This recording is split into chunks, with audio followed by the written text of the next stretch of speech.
Hi வணக்கம். உங்கள் ஆனந்த கண்மணி. ஆனந்த நாவல் கீதம் சேனலை சப்ஸ்கிரைப் பண்ணுங்கள். கூடவே பெல்லைக்கான ப்ரெஸ் பண்ணுங்கள். லைக் பண்ணுங்கள், கமெண்ட் பண்ணுங்கள், ஷேர் பண்ணுங்கள். வாங்க நாம் இப்போ கதை கேட்க போகலாமா? சுபலதாவின் பிரிதலும் பிரிதல் நிமித்தமும் அத்தியாயம் 31. சில்விகாவிற்கு கண் கலங்கியதே தவிர அவள் அளவில்லை. பரதநிதிக்கு உறவினர்கள் சொன்னது போல் நம்ம குடும்பத்திற்கு இவள் செட்டாவாளா, இல்லை ஒருவேளை பாவம் அவள் நம்ம வீட்டில் மாட்டிக்கொண்டது போல் ஆகிவிடுமோ? ஆண்களுக்கு பொதுவாக ஒரே மாதிரியான விதிமுறைதான், பணக்காரனானாலும் பாமரனானாலும். ஆனால் பெண்களுக்குத்தான் எல்லா இடத்திலும் கட்டுப்பாடுகளும் நெறிமுறைகளும் வாய்ப்பொட்டு கைப்பொட்டு சட்டங்களும். சில்விகா இதுவரை வளர்ந்த சூழ்நிலையே வேறு. சிறு வயதிலிருந்து பாட்டி தாத்தா அம்மா அப்பா அக்கா என்ற வட்டத்திற்குள் வளர்ந்தவள்.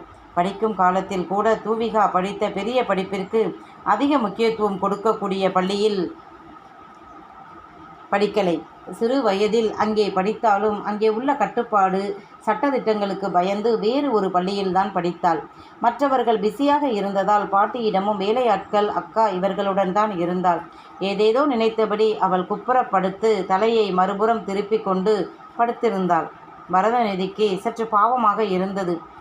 சில்விகா சில்விகா என்று மெல்ல கூப்பிட அவளுக்கு கோபம் வந்தது. சில்விகா தூங்கிட்டா என்றாள் காட்டமாக. அவள் கோபம் அவனுக்கு புரிந்தது. சில்விகாவிற்கு தூங்கின பிறகும் பேச முடியுமா என்ன? எனக்கெல்லாம் அப்படி பேச தெரியாதே என்றான் குறும்பாக. தெரியாட்டி என்ன மாதிரி தெரியாத இடத்துல போய் இருக்கும்போது நீங்களும் தெரிஞ்சுக்குவீங்க என்றாள். அப்படியா? சரி, நான் உன் வீட்டுக்கு வருவேன் தானே, அப்ப சொல்கிறேன் என்றான். இவள் பதிலே பேசலை. சரி, நாளாகட்டும், போக போக எல்லாமே புரிஞ்சுக்குவா என்றபடி தூங்கி போனான். மறுநாள் காலை கண்விழித்ததும் மேலே கனமாக இருக்க குனிந்து பார்க்க 2 கால்களும் அவன் வயிற்றில் கிடந்தது. எடுத்து கீழே போட்டவன் எழுந்து மணி பார்க்க 6 மணி. இப்போ எழுப்பினாத்தான் என்றவன் வாட்டர் பாட்டிலை எடுத்து தண்ணி அவள் முகத்தில் சட்டென்று அடிக்க பதறி எழுந்தாள். சீக்கிரம் போய் குளிச்சுட்டு கிளம்பு, கோவிலுக்கு போகணும் என்றான். அச்சோ என்றபடி முனகியபடி எழுந்த சில்வி நைட்டியை எடுத்துக்கொண்டு பின்புறமாக சென்றாள். பரதாவும் சென்றான். அந்த நேரத்தில் மற்றவர்கள் கிளம்பி கொண்டு இருந்தார்கள். சற்று நேரத்தில் பாத்ரூமில் இருந்து வெளியே வந்த சில்விகா, ஐயோ, நான் குளிக்க மாட்டேன்ப்பா, தண்ணி ரொம்ப ஜில்லுன்னு இருக்கு, எனக்கு ஹாட் வாட்டர் வேணும் என்றாள். பரதாவிற்கு தலையிடியாக இருந்தது. அவர்கள் வீட்டில் எப்பவும் பச்சை தண்ணி தான். ரொம்ப உடம்பு சரியில்லை என்றால் மட்டுமே வெந்நீர் அம்மா போட்டு தருவார். இப்போ என்ன பண்ணுறது என்று அவன் நிற்க கேட்டபடி வந்த மேன்மதி, அண்ணா நீ குளிக்க போ, சில்வி அண்ணி வெளியே வா, தண்ணி போட்டு தர்றேன் என்றவள் வெந்நீர் போட பரதா குளிக்க போக சில்வி கிணற்றடியில் இருந்த கல்லில் இருக்க சமையலறை வந்த ஆதன்யா, என்னக்கா புது புடவை கட்டின பிறகு எதுக்கு இப்போ இங்கே வந்தாய் என்று கேட்க, சில்வி அன்னைக்கு வெந்நீர் போட்டேன், அதுதான். ஏன் மகாராணி வெந்நீர் இருந்தால் தான் குளிப்பாங்களா என்று ஆதன்யா நக்கலாக கேட்க, என்னடி பண்ணுறது, உன் ஆத்தாமை அப்படித்தான். இந்த ஜில் தண்ணியில் என்னடி பண்ணுறது, உன் அத்தானும் அப்படித்தான். இந்த ஜில் தண்ணியில் யார் குளிப்பா என்று கேட்கிறார். அவரும் இந்த சீசனில் வெந்நீர் தான் குளிப்பார் என்று சொல்ல, அவருக்கு வெந்நீர் போட்டு கொடுக்க நீ இருக்கிற, இந்த மகாராணிக்கு யார் போடுறது, நீ ஏன் போடணும் என்று சொல்ல, ஏய் சத்தமாக பேசாதேடி, போய் கிளம்பு என்ற மேன்மதி தங்கையை அனுப்பிவிட்டு நிற்க, குளித்துவிட்டு வந்த பரதா, தண்ணி ரெடியாமதி என்று கேட்க, ரெடி என்றபோது அவள் கணவன் கூப்பிட, அச்சோ இவர் வேற என்று அவள் அடுப்பை அணைத்துவிட்டு தண்ணியை தூக்கப் போக திரும்பவும் அவள் கணவன் கூப்பிட, நீ போ மதி, நான் கொண்டு போய் ஊத்துறேன் என்றவன் அவன் வெந்நீரை தூக்கி கொண்டு போய் ஊற்றிவிட்டு நீ போய் குளி என்று மனைவியிடம் சொல்லிவிட்டு திரும்ப பின்புற வாசலில் அம்மா நின்றிருந்தார். அவனுக்கு சங்கடமாகத்தான் இருந்தது. ஏனென்றால் இதுவரை ஒரு டம்ளர் தண்ணீரை கூட அவன் தானாக எடுத்து குடித்தது இல்லை. செய்யக்கூடாது என்றெல்லாம் இல்லை, அம்மா தங்கைகள் என்று இருந்ததால் அவன் செய்ய வேண்டிய அவசியம் இல்லாமல் போனது. அவன் வெந்நீர் பானையை வைத்துவிட்டு அம்மாவை தாண்டி போகும்போது, பரதா பெரிய இடத்து பொண்ணுதான், அதுக்காக நீ அவளுக்கு பணிவிடை செய்ய ஆரம்பித்தால் அது நல்லா இருக்காது, காலத்துக்கும் அது அப்படியே தொடரும். அவரவர் வேலையை அவரவர் செய்து பழகணும் என்றவர், சீக்கிரம் கிளம்பு உனக்கு காப்பி கொண்டு வர்றேன் என்றார். பெருமூச்சு விட்ட பரதநிதி தன் அறைக்கு சென்றான். உடைமாற்றி வெளியே வர சில்விகா உள்ளே சென்றாள். ஆதன்யா அழகான சுடிதார் போட்டு மெல்லிய தங்க நகை போட்டு கிளம்ப, மேன்மதி பட்டுப்புடவை கட்டி அவள் திருமண நகைகள் போட்டு கிளம்பினாள். அனைவரும் கிளம்பி வரவும், உறவுகளும் ஒவ்வொருவராக வரவும் உமையால் அனைவருக்கும் காப்பி கொடுத்தார். பரதா, நேரமாச்சு, மருமகளை கூட்டிட்டு வா என்று பவளம் சொல்ல, அவன் உள்ளே சென்றவன் மனைவியை பார்த்து, எதுக்கு இத்தனை நகை? பட்டுப்புடவை ஓகே, ஏன்னா இப்போ தான் நமக்கு கல்யாணமாகி இருக்கு, புது பொண்ணு ஓகே, எதுக்கு இவ்வளவு நகை என்றவன் அவள் போட்டு இருந்த பெரிய ஆரம் நெக்லஸ் இரண்டையும் கலட்டு என்றான். ஏன் போட்டா என்ன என்று கேட்க, நாம் போகிற இடத்துக்கு தகுந்த மாதிரி போகணும், சும்மா அள்ளி போட்டுக்கிட்டு எதுக்கு போகணும் என்றான். பிறகு அவள் நகைப்பெட்டியில் இருந்து அவள் கட்டியிருந்த சிவப்பு பட்டுப்புடவைக்கு ஏற்ற மாதிரி பவள செட்டு ஒன்றை எடுத்தவன் பெரிய நகைகளை விட்டுட்டு பவளம் பதித்த ஒரு லாங் செயின், நெக்லஸ், தோடு, மோதிரம், வளையல் அனைத்தும் பவளத்தில் இருந்தது. அதை எடுத்து கொடுத்தான். இதுவும் நல்லா இருக்கு என்றவள் அதையே போட்டு கொண்டவள் தன் பெட்டியில் இருந்து பவளம் பதித்த ஆண்களுக்கான கை செயின் ஒன்றும் மோதிரம் ஒன்றும் எடுத்தவள், நீங்கள் இதை போட்டுக்குங்க என்றாள். என்னது, நான் நகை போடணுமா?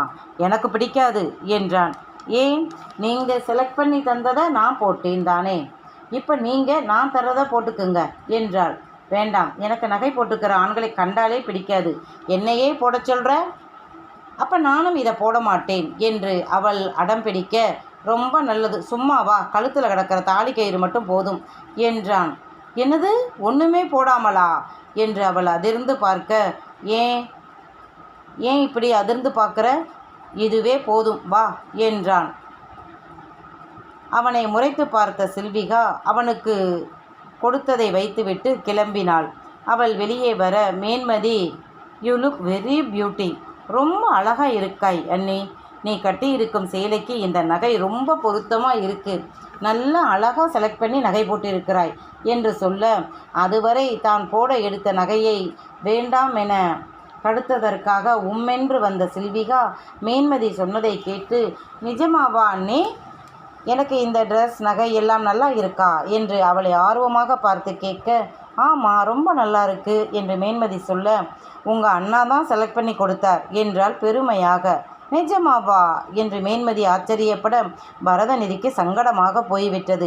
இவள் வாயை வச்சுக்கிட்டு சும்மாவே இருக்க மாட்டாள் என்று தனக்குள் புலம்பினான். உமையால் இப்போது மருமகளை உன்னிப்பாக பார்த்தவளுக்கு புரிந்தது. மகன் மனைவியை ரசித்துத்தான் தேர்ந்து எடுத்திருக்கிறான் என்று புரிந்து கொண்டார். எப்படியோ 2 பேரும் சந்தோஷமாய் இருந்தால் சரிதான் என்று போய்விட்டார். பஸ் போய்கொண்டு இருந்தது. இருவரும் பின்புறம் இருந்த இருக்கையில் இருந்தார்கள்.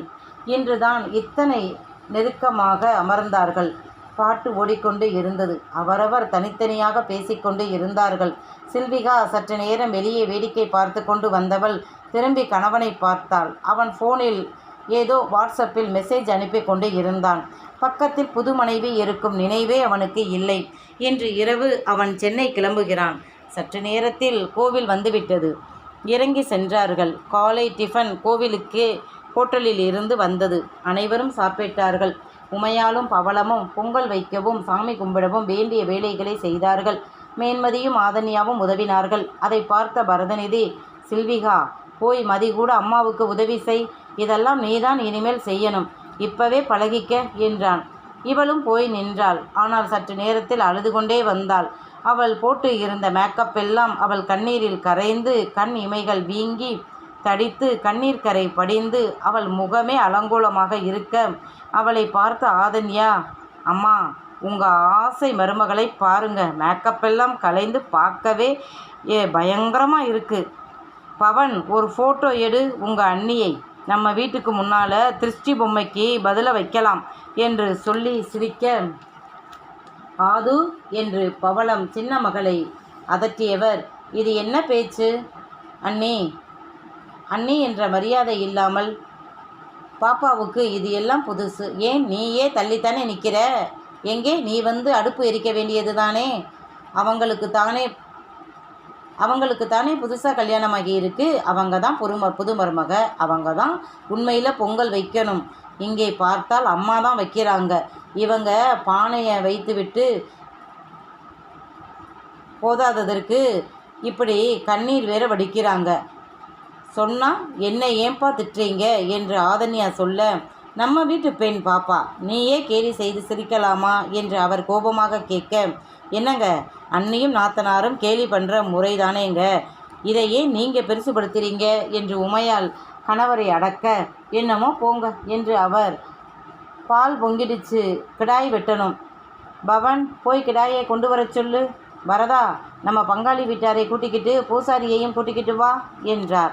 பவன் தங்கையை முறைத்து கொண்டே சென்றான். ஆனால் பரதநிதி தங்கை கூறியது காதில் விழுந்தும் உமையால் சொன்னது போல் அதையெல்லாம் அவன் பெரிதாக எடுத்துக்கொள்ளவில்லை. ஆனால் சில்விகாவிற்கு ஆதன்யா கேலி செய்தது அழுகை வர பொங்கி அழுதாள். ஆனால் மற்றவர்கள் புகையினால்தான் அவளுக்கு கண் எரியுது, அதனால் அழுகிறாள் என்று நினைத்து தள்ளி அப்படி போய் நில்லுமா என்றார்கள். மேன்மதி சில்வியை அழைத்து போய் சற்று தொலைவில் இருந்த பைப்பில் முகம் கழுவச் சொல்லி அழைத்து வந்தாள். கண்ணில் நீர் அடித்து கழுவிய பிறகுதான் அவளுக்கு எரிச்சல் நின்றது.